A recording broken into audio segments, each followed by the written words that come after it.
Sa tingin ko, yung pinuno at saka yung pinsan. Ulaga, anak ng kagwang. Magandang tanghali po sa ating lahat mga kabisdak.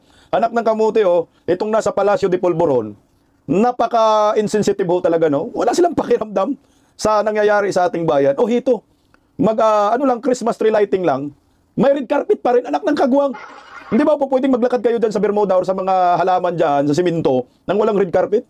Punta rin na napaka-insensitive. Tingnan mo naman ang nangyayari. Di ba, Bubuim, galing ka sa Cebu, binaha, maraming namatay, maraming kabahayan na daray-arian. Pero ikaw, anak ka ng kagwang ka, napaka-plastic talaga yung mga nakapo dyan sa Palacio de Polvoron. Nag-red carpet pa talaga. Ano na? Parang walang korupsyon na nangyayari, ha? Parang relax na relax ang mga hinayupak, ha? At ayon kay May Malutikia, ang mastermind di umano sa pangungurakot sa paglilimas sa kaban ng bayan, ay ang leader po mismo ng ating bansa, walang iba kundi si Bungit Bubuim. Kung sa mga kabista kagabi sa kanilang lighting dyan sa Palacio de Polvoron, matindi na yung uwi ni Bubuim, anak ng kagwang. Matindi na po ang uwi ni Bubuim dahil sa pangungurakot sa paglilimas sa kaban ng bayan, o di kaya sa pagsinghot ng epoxy. Meron pa rin sumusuporta sa presidenteng ito, anak ng kamote, isang banda ni Bubuim, iyak ng iyak sa mga banat ni Senator Amy. Kaya hayan, nirisbakan si Senator Amy at nagkumpos ng kanta patama sa naturang senadora. Ulol ka, sir! Kilala niyo yun? Iyak ng iyak na unga. Hirap na ho talaga kung paano po poprotektahan ng mga bubonistang tanganista itong si Bongbong Marcos. Pati si Claire Castro, hirap na rin yan. Pinipilit na rin lang niya Kung wala pang bayad dyan, putang ina, goodbye, Bubuim.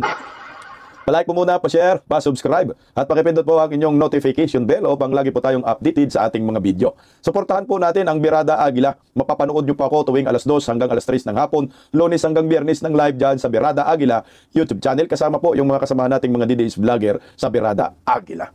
Pag-usapan po muna natin itong isang supporter ni Bubuim. Grupo po ito, banda, na nagkumpos pa talaga ng kanta para protektahan itong si Bongbong Marcos at banata naman ang kapatid na si Senator Amy. Again, hindi ako supporter ni Senator Amy Marcos. Tsaka, tangina, manggagamit yan Ang atin dito, mapag-usapan natin yung lyrics ng kanta niya. Pero ito po yung banda niyan, nakasinghot din yata ito ng mga epoxy. Ayan, siguro kilala nyo rin yan at lumalabas din siguro sa inyong mga FB page. Dati humanga po ako dyan kasi ang ganda ng boses buo. Tapos, maayos naman. Kaso nga lang ito, sumasali sa politika at pinoprotektahan si Bongbong Marcos, hindi po natin pwedeng palampasin to. Dahil nakakadaya ang mga to dahil banda ito, dinadaan sa musika ang pagbanat. Sabi niya, bilang kapatid ng Pangulo, kung totoo kang makapilipino, tumulong ka sa imbestiga laban sa korupsyon. Huwag maging dahilan ng pagkawatak-watak ng kapwa nating Pilipino. Actually po, sa totoo lang, yung pagkawatak-watak nating mga Pilipino, yan po ay kagagawa ng inyong sinusuportahan na si Bongbong Marcos dahil nga hindi na maayos ang pag-iisip dahil natuyo na sa epoxy, sa pulburon. Ganun po ang nangyayari. Di ba nag-uniteam ang Vice President Inday Sara? Sino po ang nag-iisip ng uniteam? Baka sa lead vocalist ng Plitura ba yan? Tingnan niyo po muna ang history kung bakit nagkaroon ng uniteam pagkakaisa. Yan po ay pakana ni Senator Amy. Pinilit niya si Vice President Inday Sara na sumama dito kay Bongbong Marcos. At ngayon si Inday Sara dahil ang pag-akala niya matinong kausap itong inyong poon, umayos at nakipag-tandem. Ang nagpauso po ng uniteam ay si Mangga. Yun po ang totoo. Kung sino man po ang nagkawatak-watak ngayon, sino man po ang dahilan ng pagkawatak-watak ng bawat Pilipino, si Bongbong Marcos, dahil naniniwala siya at nakikinig siya sa kanyang mga advisors, at nagiging uto-uto na lang siya ng kanyang mga gabinete at lumuhod po siya sa mga dilawan, pinklawan. Tingnan niyo po, yung mga gabinete ni Bongbong Marcos, puro mga dilawan. Yung nakatulong sa kanya, ginagago. Di ba, Plitura? Siya po ang dahilan. Si Bongbong Marcos ang dahilan kaya nagkawatak-watak tayo. Ginagago si former President Duterte. Baka nakalimutan mo, kinidnap, nasa dahik na. Paano hindi tayo magkawatak-watak? Kami na nga lang dito, mga DDS, galit na kami dyan Gusto na namin pababain sa pwesto. Si Inday Sara gustong i-impeach na nakatulong sa kanila sa pangangampanya. Si Digong hanggang ngayon, nasa Netherlands, ginagago, tinarantado. Paano hindi tayo magkawatak-watak? Nagpalibing sa tatay nila sa libingan ng mga bayani, tinarantado nila. Yung simburanya ng Republika ng Pilipinas, isinuko sa mga dayuhan. At malinaw naman na walang jurisdiction ng ICC, ipinilit po nila dahil sa obsession ng amo ninyo. Kaya po tayo, sir, nagkawatak-watak.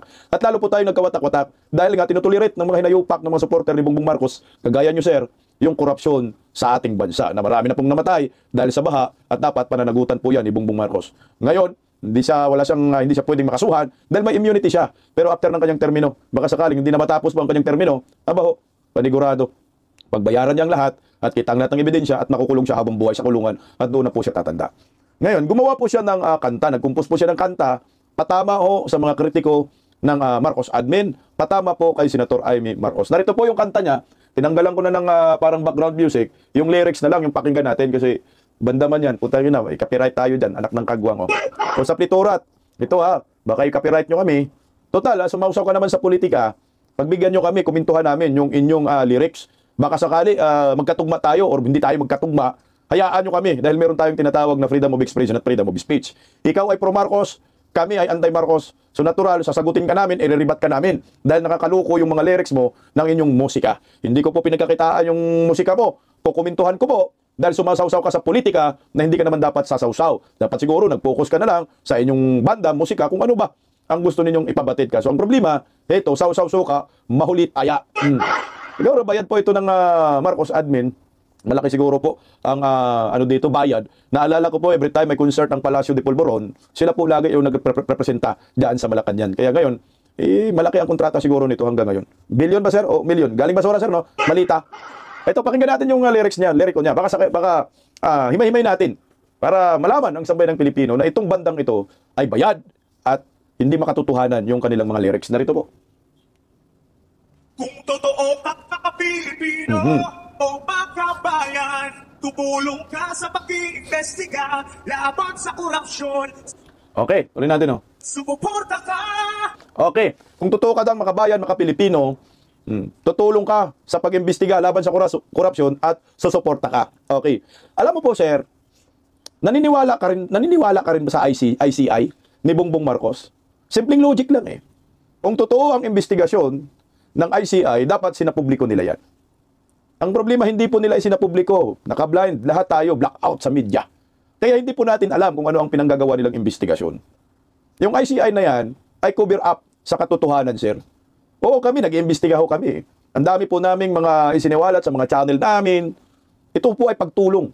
Nire-rebat namin yung diversionary tactics sa totoong mastermind, sir. Muntakin mo, sir, hindi mo ba nasusundan itong teleserye na ginawa ni Bongbong Marcos? Yung sinabi niya sa kanyang suna, mahiya naman kayo. Bakit mahiya naman kayo? Yung word na gamit niya, dapat mahiya naman tayo dahil meron siyang pananagutan dito. May command responsibility. Itong si Bongbong Marcos. Napapasil tayo. At tayo po'y nagiging, nililito lang ng Senate Blue Ribbon Committee ni Lacson, yung kay Senador Marcolita. Maganda na ho sana yung investigasyon that time. Dahil tinutumbok ni Senador Marcolita ang mastermind. Nung pumasok si Panfilo Lacson, anak ng kagwag, iba na ho yung resulta. Cover up kay Martin Romualdez. Maski si Saldi ko nga, hindi maimbita dyan sa Senate Blue Ribbon Committee. Nung naku-corner na po sila, sir, at nahatak na po sila ng taong bayan, at gusto pa nila, sir, gawing state witness si Tambalusos, pinalagan, na bullseye silang lahat. Yung mga cover up nila hindi umubra at pumupunta pa rin ang investigasyon sa kanila ho mismo. Si Orly Gutisa, sir, tingnan mo, sir. Anong ginawa nila kay Orly Gutisa? Sinisira yung kredibilidad. Tutulong tayo kung tama ang kanilang pag-iimbestiga. Pero tayo ay nagiging mata ng ano man nangyayari sa ating bansa, nagkikriticize tayo. Nire-rebat natin yung kanilang mga ginagawa dahil halatado naman talaga yung script. Ikaw, magaling ka na singer. Mas magaling na singer sa'yo, si Saldico. No? Kung tunay kang makapilipino, makabayan, sumuporta ka sa investigasyon tungkol sa korupsyon, imulat mo ang mata mo nang makita mo ang totoong mastermind. Mas magaling si Saldico kumanta. Hindi mo alam nito, sir? 3 beses kumanta si Saldico, mayroon pang 4. Sino ba ang itinuro, sir, na mastermind ni Saldico? Si Martin Romualdez at si Bongbong Marcos, yung amo mo. So ililihis natin. Dahil sa isip mo, yung amo mo ay hindi kurakot dahil gusto natin suportahan. Mali po ang pagsuporta sa maling ginagawa. Alam mo natin, mali na bakit itulorit pa natin at susuportahan pa natin? Hindi ka ba naawa, sir, sa mga nabaha, mga namatayan dyan sa Cebu? Ang dami na ho Ang lilima sa kaban ng bayan.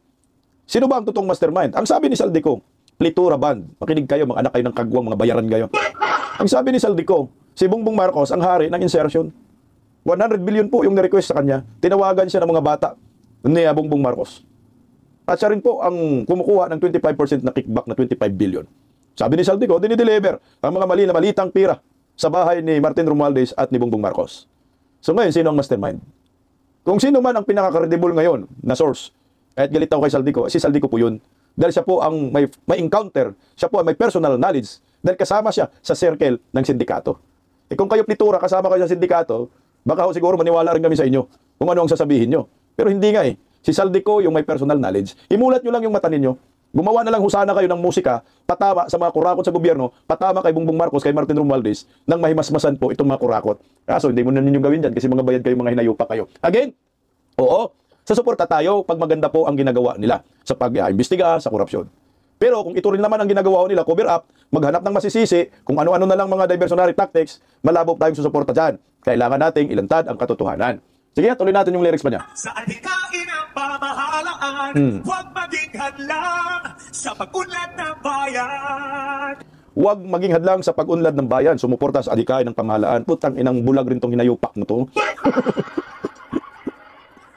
Sir, putang ina. Alam nyo, yung hadlang sa pag-unlad ng bayan, si Bongbong Marcos, sa yung hadlang. Kasi wala na siya sa katinuan. May problema yung kanyang pag-iisip. Hindi nyo alam? Singhot ng pulburon. Sila yung hadlang sa pag-unlad. Hindi yung mga nagkikriticize. Alam niyo po kasi sa isang administrasyon, normal po yun, yung may criticism. Yung kritisismo, that's part of freedom of expression at freedom of speech. Yan ay check and balance eh. Kung walang nagkikriticize, walang pumupuna, anak ng kagwang, saan tayo papunta? Edi sa impyerno lahat. Tingnan mo, sino yung totoong naghadlang ng pag-unlad ng bayan? Marcos admin. Bakit? Kasalanan ba na nagkikriticize na yung mga direct foreign investors ay nagsialisa na at ayaw mag-invest sa Pilipinas? Hindi. Kasalanan yan ni Bongbong Marcos ng puon mo. Untangin na kurakot to the max left and right eh. Kaya wala ho talagang mag-i-invest. Yung seguridad ng ating bansa, wala po talagang mag-i-invest dito. Durugista, dumadami, dumagtag pa kayo. Hindi halata sir, no? Napulbos to the max yung mga hinayupak ng mga miyembro ng banda, no? Dati, mataba yan, yung singer na yan. Ba't pumayat ka, sir? Nagpulbos ka rin, sir? Yung vocalista yung tinutukoy ko, taba-taba niyan, medyo pumayat na yun eh. Good for you, sir. Ganda pala ng bunga ng pulbo sa'yo eh. Pulboron eh. Ang tunay po na hadlang ng pag-unlad ng bayan, makinig ka, sir, mga kurakot sa gobyerno, mga kawatan sa gobyerno. Sino po ngayon ang tinutukoy na kawatan at tinuturo ni Saldico? Si Bongbong Marcos at si Martin Romualdez. Eh, huwag mong ilihis eh.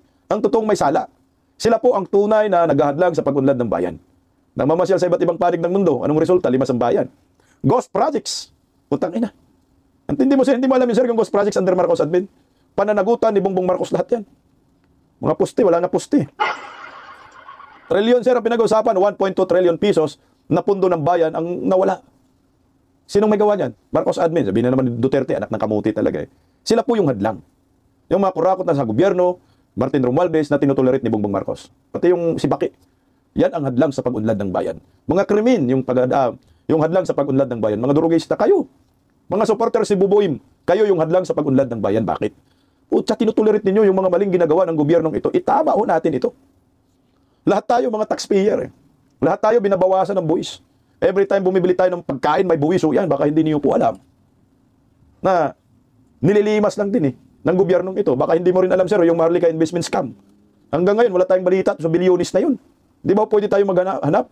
Yung 107 billion sa PDIC na wala. Nasa na ho yun, hinahanap na po natin eh. PhilHealth, SSS. Budol-budol yung datingan. So ngayon kayo bulag pa rin, gumawa pa rin kayo ng kanta. Okay sana yung boses, kaso hindi okay yung lyrics. Dahil nga, bulag ka, sir. Ikaw yung bulag sa katotohanan. Buksan mo mata mo, anak ka ng kamuti ka.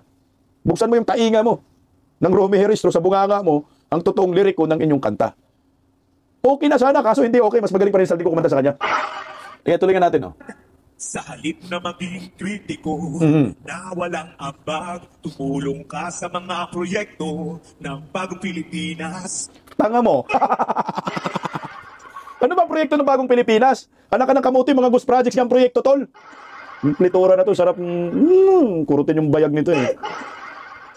Sa halip na kritiko, tumulong daw sa proyekto ng Bagong Pilipinas. Ano bang proyekto? Sige, dapat binanggit mo dyan. Alam niyo ko kasi yung pagkikriticize, no? Tangina, wala daw tayo ambag. Alam niyo po tayo mga Pilipino, may ambag po tayo sa ekonomiya. Baka yung sa isip mo, gagawa tayo ng proyekto, putang ina mo. At kami gagawa ng proyekto, hindi naman kami ang may hawak ng pondo. Kami yung kinukunan ng pondo, taxpayer tayo. Yun ang ambag natin. Every time bumibili ka ng pagkain, may VAT. Walang ambag. Tanga mo. Yan yung ambag natin sa lipunan. Lahat ng tao sa mundong ibabaw na to, lahat ng Pilipino na nandito, hanggat sa kumakain ka, huminga ka, namamasahe ka, umalis ka ng bahay, putang ina, bumibili ka ng gasolina, napakamahal. Yan ang ambag mo sa bayan. Kung ikaw hindi mo alam yung pinagsasabi na walang ambag, huwag ka nang magsabi-sabi ng ganyan. Pagkikriticize, that's normal, sir. Huwag kang umiyak, anak ka ng kamuti ka. Ito yung masakit eh, kasi maraming nagsasabi, panay lang tayo daw criticize, walang ambag. Hindi ba ninyo alam? Lahat tayo ay kasama sa gobyerno. Lahat tayo ay may ambag sa bayang ito. Kaya hindi mo po pwedeng walang ambag eh. Yung pagkikriticize, normal po yan sa isang demokrasya. Utang ina, hindi man po pwede na sasabay kami sa trip ng amo nyo. Pulbos dito, pulbos doon. Eh kayo, kung sasabay kayo sa trip, hindi mag-trip-trip kayo. Tama-tama. Mahilig na din kumanta si Bubu M. Hey, Jude! Di, bahala kayo sa buhay yun ninyo. Alam nyo po, sir, hindi po ipinagbabawal ang pagkikriticize. Dahil tayo po ay nasa demokrasyang bansa. Meron tayong yan, sa baba, freedom of expression at freedom of speech. Yan po ay ginagarantiya po sa saligang batas. Hindi mo mapiplease lahat eh. Hindi lahat uuyon sa inyo, sa amo nyo. Eh, ilan lang kayo? Wala pa kayong 1 milyon eh. So, namnamin ninyo yung mga grasyang bigay sa inyo ni Bongbong Marcos. Pero hindi po natin po pwedeng suportahan kung ano yung proyekto ni Bongbong. Ano bang proyekto niya? Ghost projects? Anak kayo ng kamote, suportahan? Ibig sabihin, mag-ghost project ka, Bubuim. Suportahan ka namin. Wow! Sana all. Sige pa. Gawin yung mga 2 trillion yung ghost projects so din nyo. Mag-kickbacks ka, mag-insertion ka, Bubuim. Yan ba ang suportahan yung proyekto? Putang nakatanggap yata ito ng akap at saka tupad. Yan ba yung proyekto na yan, susuportahan? Nililimas yung kaban ng bayan, walang accountability. Walang transparency. Kaya sayang yung mga liriko mo. Sana gumawa ka na lang ng kanta, lupang hinirang na lang siguro kinanta mo. Sige, tuloy. Again wala kang proyekto na susuportahan sa kay Bongbong Marcos eh. Lahat mga ghost eh. Huwag tayong ganoon. Suporta tayo sa proyekto na maayos, na napakinabangan ng maraming Pilipino. Tingnan mo yung 421, sir, flood control, puro ghost projects. Yan ang suportahan mo. Okay, ninang, sir. Tingnan tuloy. Sa halip na maging sanhi ng pagkakawatak-watak, maging instrumento ka ng pagkakaisa. Sa halip ng dahilan ng pagkawatak-watak, maging instrumento ka sa pagkakaisa. Alam mo, sir, yung sinasabi mong ganyan, yung pagkakaisa na word, sinabi ko na sa inyo kanina, ang nagpauso po yan ay si Aimee. Na kaya nga nagkaroon ng unit team dahil yung green sumanib sa pula. Pulang mga hasang. Pati pala matapula din. Kita ni Inday Sara, putang na huli na. Gustong magkakaisa si Senator Aimee. Hindi po si BBM yan nakaimbinto. Nandun na nga yung unit team, nandun na pagkakaisa, na pagbigyan na nga kayo ng taong bayan, lahat ng mga Duterte supporters bumoto kay BBM, nanalo. Pero ano po ang nangyayari? Nagdulot ba ito ng pagkakaisa at the end of the day? From the very start wala na eh. Wala na silang ganung pagkakaisa. Binawatak-watak na ho tayo eh. Ginulo po yung unit team, di ba? Kayo yung gumulo. Paano po tayo magkakaisa kung mismong si President Rodrigo Roa Duterte ay kinidnap at pinakulong ni Bongbong Marcos? Sige nga. Paano po tayo magkakaisa na itong si Vice President Inday Sara na nakatulong sa kanila ay pina-impeach sa Kamara? Sige nga. Paano tayo magkakaisa na mismong mga supporters ng mga Duterte ay tinarantado ho ng gobyernong ito? Paano tayo magkakaisa yung kaliwat ka ng paglilima sa kaban ng bayan? Malabong-malabo po yung sinasabi mo, sir, na magkaisa tayo. Baka po pwede magkaisa tayo, pumunta kayo sa amin, labanan natin yung mga kurakot sa gobyerno under Marcos admin, imulat mong mata mo. Dahil ang totoong mastermind, ayan sila ni Bongbong Marcos, at yan sila ni Martin Romualdez. Sinabi ni Saldico, di ba? Tinuro niya eh. Wala tayong ganong usapin sana na mastermind si Bongbong or si Martin Romualdez kung hindi po kumanta ng magandang tono itong si Saldico. Eh hindi nga ho, sir eh. Sila po talaga ang mastermind. Yan ang katotohanan. Okay na ho sana yung mga liriko ninyo. Pero ako sa akin itong grupong ito, hindi naman yung kakanta pag hindi yan bayad eh. Tama ba? Plitura. Magkano? Sila po yung hinahire ni Bongbong Marcos. Every time may pa-concert sila dyan sa Malacanang, sa Palasyo. Yan ang nakikita natin. Mga bayad itong mga to. Mantakin mo May mga trolls pa, binabayaran. May mga banda pa na binabayaran. Ang purpose, to protect Bongbong Marcos. Pero magtatagumpay ba kayo sa pagprotekta kay Bongbong Marcos? Hindi na, nalantad ang katotohanan. Nagaya ho nito, napaka-insensitive ho talaga nila. Isipin mo, sir, ito, makinig ka, sir. Christmas tree lighting, red carpet pa talaga. Ito, paano natin suportahan ito? Sige nga, litura. Sa kabila ng maraming binaha, sa kabila ng maraming namatay, tinamaan ng dilubyo, may lindol pa nga ho, sir eh. Diba, nakalimutan na natin yung mga nalindol, hindi na nga ho natulungan eh. Yung binaha, bagyo, ang dami na pong residente lumubog sa baha. Ang resulta ay hindi ho natin natulungan. Sino po dapat yung tutulong dyan? Hindi naman ho po pwedeng kami lang. Buti pang Isiminay Foundation dahil tumulong po sila ng kaban-kaban na bigas. Pero kayo, Marcos admin, nagbinta pa kayo 20 pesos per kilo, anak ng kamote. Paano mo suportahan ito? Itong Marcos admin, sir. Mulat mo yung mata mo. Huwag kang magpabulag dyan sa pera na yan na hinampas sa mga mata mo. Binusal sa'yo. Hinampas sa mga bunganga mo. Ito red carpet. Kailangan pa ba talaga ng red carpet? Para lamang mag-sindi ng Christmas tree dyan sa palasyo. Dapat nga ho yan, hindi mo na yan sinapubliko eh. Sa akin lang, yung mga Christmas tree. Wala, ang tao ngayon, lalo na mga taga Cebu, mga nalindol, mga nabaha, mukhang hindi na ho nila alam kung mag-celebrate pa ho sila ng Pasko. Pero ito, mga nasa palasyo na turingan, akala nila pira ho nila yan. May red carpet pa kayo, sisindi pa kayo ng kandila, Ang ibig sabihin ko dito, magiging sensitive naman o kayo sa mga mahihirap ngayon na nakaranas ng kagutuman. Kayo, red carpet dinadaanan, sila baha. Ang bahay nila ngayon, lubog pa rin sa baha. May mga putik pa rin. Nawalan sila ng mahal sa buhay at pamumuhay. Pero kayo, sarap ng dinaanan ninyo, red carpet. Hindi po natin pwedeng ito tolerate. Itama po natin, i-criticize po natin na baka sakaling maging sensitive itong mga hinayupak sa Palacio de Polvoron. Tingnan mo, plitura, oh. Sa akin, hindi ko pwedeng palampasin yan. Babatikusin kita ng babatikusin dyan. Nasa demokrasyang bansa tayo. Isipin mo yan, ha. Red carpet pa talaga ang mga animal, oh. Isipin mo, mantakin mo, ha. Baha, lindol, lubog sa bahang kabahayan, putik sa kalsada, sira yung mga kalsada. Pero ito, Bongbong Marcos, Lisa, at saka may kasama pa, may bata pa dyan. Ayan, oh, naglalakad po sila sa red carpet. Oh, sarap ng buhay nila nito, eh. Oh, palakpak pa singiwi dyan. Katanggap-tanggap, litura. Sa akin, hindi po yung katanggap-tanggap. Punain po natin. No need na, sir, mag-red carpet. Akala mo naman hari at reyna ang mga animal, oh. Tingnan mo, ha, yung dinaanan nila, oh. Okay, may ilaw-ilaw pa sa gilid, oh. May red carpet, kakaiba. Parang walang pangungurakot na nangyari, no? Parang hindi nililimas yung kaban ng bayan. Parang hindi po sila ang tinuturo ni Saldico ng mga mastermind. Anak pa kayo talaga. Anak talaga. Ito. Grabe na, Bong. Itigil mo na yung pangungurakot, Bong. Nangiwi ka na sa pangungurakot, Bong. Okay, pakinggan natin yung talumpati niya. At kung hindi kayo interesado sa talumpati niya, sangiwi na lang ng panga. Ito, mga bubunistang tanganista, pliturang banda dito, banda doon. Pakinggan nyo po yung talumpati ni Bubuim. Walang sense na talumpati. Pero, putang ina, klarong-klaro na ang ngiwi. Wala na, gumigiyang na. Ganun na talaga. Ang hirap na po ng kalagayan ni Bongbong. Bong, mag-resign ka na, Bong. Hindi na kaya niya. Tangin ang ngiwi na yan. Tingnan mo. And once again, welcome to our Christmas tree lighting program. And what can I say? Of course, we have to thank the Alice, the prima donna of Philippine dance, Grabe ngiwi na talaga, gumigiwa. Alice Reyes. Thank you very much for always. And the Alice Reyes dance. You always bring smiles to our faces. And the Manila Symphony, of course, playing as perfectly as ever. Putang ina, may mga singer, di ba? May mga banda pa. Sana all. Mansin ko kay Bubuim dyan, oh. Payat na payat sa dyan, no? Parang natuyo na talaga nyo, oh. Hindi daw yan adik. Hindi adik, hindi. May contribution pa tayo sa ating Air Force na banda. Maraming salamat sa inyo lahat. What a joy it is to be reminded that we are now in the Christmas season. No matter. We are now in the Christmas season.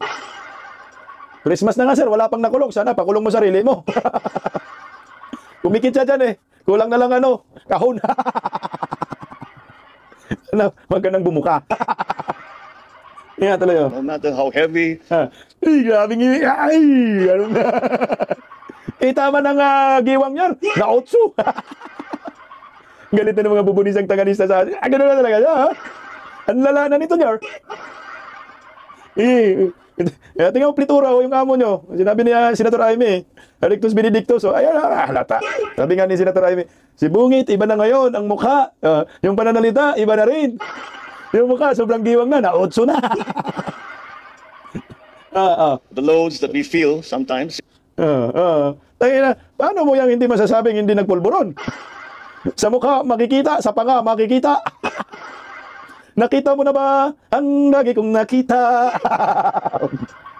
Ito yung magandang lyrics na plitura. Si BBM ngiwi ang panga. Malala na ang resulta, kaya pulburon pa. Mo. In the work that we do. Hindi ako yan. Yung mga cabinet secretary, may mga silang ako. Wala ako nararamdaman na gano'n. Grabe na talaga yan. Nagkamukha na si Pop Ay. What they're talking about when they tell times. In the work that we do. Hindi ako yan. Yung mga cabinet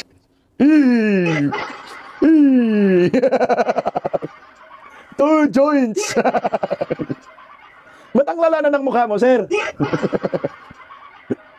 Ba't ganyan na, sir? Hindi yan adik, ha? Nasa dito, secretary, may mga silang ako. Ayan na! Nakita mo na ba ang aking nakita? Gaya kita plitura. Si BBM malala na, ang iwi niya sa kanyang mga panga. Walang gamot dito kundi magparehab na. Ala na, ay, Captain! Puntang na, ba't ngiwi na talaga niya? No? Grabe, lala na talaga siguro. Wala na kasi makapagpigil. No? Dapat parehab na talaga to. Tama yung sinasabi ni Senator Amy na, Bungit! Uwi na tayo, Bungit. Tama na. Magpagamot ka na, Bungit. Ay, ba't ganyan ang mukha niya? No? Iba na mukha ni Bungit. Talagang natuyo ng husto eh. Yan pala. Ako lang. Ako wala. Ako nararamdaman. Ay, putang ini. Wala na siyang naramdaman kasi manid ka na sa polvoron. Yun naman yung gusto kong ipakita sa inyo, yung pagniwi ng panga niya. Gumigiwang na ho talaga. Yan ang maliwanag dyan. Tapos sasabihin nyo, suportahan. Walang susuporta sa isang tao ay lulong sa pulburon. Kasi pag sumuporta ka dyan, tabla ka din, pulburonic addictus benedictus ka. Makikita mo naman sa mukha eh. Talagang giwang na, giwang to the max. Tingnan mo. Bakit ganyan yung mukha niya? Bakit sabi nyo, AI ang bistak po, tsaka kinuha ko yan sa News 5 eh. RTVM yan eh, walang edit yan. Sinumin ko lang, para makita nyo ang kalagayan ni Bongbong, na grabing ngiwi na talaga ang panga. Napatunay lang yung sinasabi ni Senator Amy, may basihan, di ba? Sinasabi naman ng Senator Amy, tingnan mo yung mukha. Tingnan nyo yung mga mannerism. Gumigiwang ang panga eh. I don't know what they're talking about when they tell me about it. But, for all of us who, well, everyone has challenges that they have to go through. But every time we... Okay, alisin na natin yan kasi nga, nabuisit na kayo. Malindi na po yung ngiwi ni Bongbong Marcos. Kaya para sa akin, tama yung sinasabi ni Vice President, ni Senator Amy. Umuwi na, tama na. Kailangan mo na mag-resign, kasi hindi po pwede na magpatakbo ka ng isang bansa na ikaw ay lulong sa pulburon. Kailangan mo magpagamot, magparehab ka kasama ang inyong pamilya dahil hindi na nga ho maganda ang nangyayari sa ating bayan. Na hindi po pwedeng suportahan namin gaya ng sinasabi ng isang bandang siplitura. Na mismong sinabi ni Mama Lutikia, ang pinuno ng pangungulimbat at mastermind. Si Bubuim, ang pinuno, ang leader natin. Wala namang iba kundi si Bongbong Marcos. Alam nyo, tingnan mo merong supporter si Bongbong. Natabla rin ngumiwi ang panga. Matiyagin na. Nagano sila, parang meron silang alay lakad ba yun? Kaya mga pulburonik yata ang kasama niya eh. Si Abalos nanindigan na hindi daw addictus benedictus si Bubuim eh. Ito, pakinggan natin si Abalos.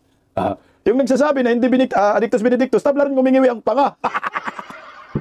Pakinggan natin na. Si Abalos. Ating Pangulo. So on record, he only has one kidney. At hindi lang yun. Ang ating Pangulo ay asthmatic. May asthma siya. Tell me, kung iisa kidney mo, kung asthmatic ka pa, hindi nga ba magsigarilyo? Dahil na, mangiyak-iyak na yung panay-ngiwi din. May asthma siya. Isa lang ang kidney. Sir, balita namin, yung kidney daw na nadunit kay Ferdinand Marcos Sr. Hindi naman yung kidney ni Bubuim. Yun ay kidney daw ng security guard. PSG daw. Hindi kay Bubuim. Ganda talaga siya, mandaraya ka. Nabla rin kasing gumingiwi. Iba yung ngiwi ni Abalos eh. Talaga, Kaya dahil kang BBM. Ayaw, Abalos. Ngigiyang Sigarilyo lang ba? Wala magdadrugs ka pa ba? Look at how he answers question. Look at his demeanor. Yan ba isang drug addict? Sobra. Pag nagtanong niya, sir, pag nagsagot siya, sir, kitang-kita na namin. Yan yung demeanor, sir. Sobra po yan, sir. Pagka-pulburonic, sir. Gano'n naman Abalos, sagot ka ng sagot. Alam naman ng taong bayan yan eh. Yung mannerism niya eh. Biglang giwang yung panga. Meron pa yung kamag ganun yung giwang paatras. Yung kay BBM giwang. Ikaw, ganun nga. Yung nagtatanggol, kapwa rin pulburonic. Binadaya tayo, kunyari galit sa droga. Yung pala, mahal na mahal ang pulburon. Bag na, wala nang maniwala sa'yo, Abalos. Anak ng kagwang ka. I'm sorry, I beg to disagree. And ang sinasabi ating Pangulo, hindi, ang gawin natin, magpa-hair follicle test kayo kasama ni BBM. Kasama ka na. Kasama yung clitora band. Nakita mo na ba ang aking nakita? Si BBM malala na ang iwi ng panga. Kailangan na magparehab na. Anak ng kamuti, mga nahinayo pa kayo. Bad trip na bad trip, Lunes na Lunes, anak ng kagwang. Ito, suportahan daw si Bubuim, sabi ng klitura. Paano suportahan? Ang tinuturong mastermind po ngayon ay si Bongbong Marcos at si Martin Romualdez at ayon kay Saldico. Ayon naman kay Mama Lutikia, ang totoong mastermind ay ang pinuno at yung pinsan ng pinuno. Pakinggan mo natin ang interview ni Mama Lutikia. Narito. Nasaan ka, Mama Lo? Ito. It has been 112 days since Mahiya Kayo was uttered by the President. And, hindi ko sinasabing walang nangyayari, pero walang nakukulong. Correct. Walang pinapailan ng kaso. Yung pinailan nila ng kaso, si Congressman Ko, apparently is giving us information that was held back because nobody wanted to release the small committee report, the BICAM report, the paper trail, and the money trails are there. Why don't you make that public so that everyone de la Cruz would understand, dito pala napunta yung pera ko eh. Right. Bakit nagkaganon? Diba? So talagang you think that when people actually are jailed, Oo, Ano na, it should appease everything. Hindi naman siguro appease everyone, but but I at would least say, there's a sense of direction. oo, ay may accountability, Oh, may may accountability. hustisya. Yeah. Eh, pero kung ganito lang na, deflect ng deflect, divert and divert, walang mangyayari sa atin. Pero sino sa tingin mo talaga ang ano? Mastermind, Oo. hindi ko nababasa kita no? Sa tingin ko, yung pinuno at saka yung pinsan. Okay, maliwanag po ha. Sinabi ni Mama Lotikia yan. O, yan yung ano natin, pinaka-main event. Ang totoong sa tingin daw ni Mama Lotikia, ang mastermind ay yung pinuno at yung pinsan. Sino ba yung pinuno? Si Buboem na panangiwi yung panga.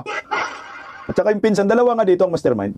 Si Martin Romualdez at si Bongbong Marcos. So ngayon, pinipilit nila na pinagkakasuhan si Martin Romualdez pero i-dismiss yan. Ang ibabaon, itong si Saldico. Yun ang isa sa mga nakita kong script nila. O, yan ang, kasi kumpiyansa man si Martin Romualdez na wala daw siyang ginalaman. Kahit may mga ebidensya na pinapakita si Saldico, ang gawin lang dito ni Saldico, ibaon pa niya ng ibaon at magpakita ng mga ebidensya. Kasi kung meron ka mang ebidensya na dapat malaman ng taong bayan, isabi mo na Saldico kasi kawawa ng bayan. Naglimas ka rin naman, dapat ka rin managot, pero putang ina, sa pagnanakaw ninyo, kasabwat ka, deserve po na maparusahan kayong lahat. Sige nga, tuloy, Mamalo.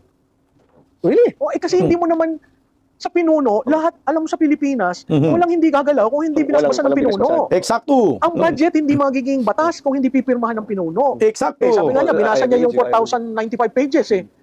Oh. Wala daw siya nakitang blanks. Pero ang take ko niyan, ito, I know pa ano ha?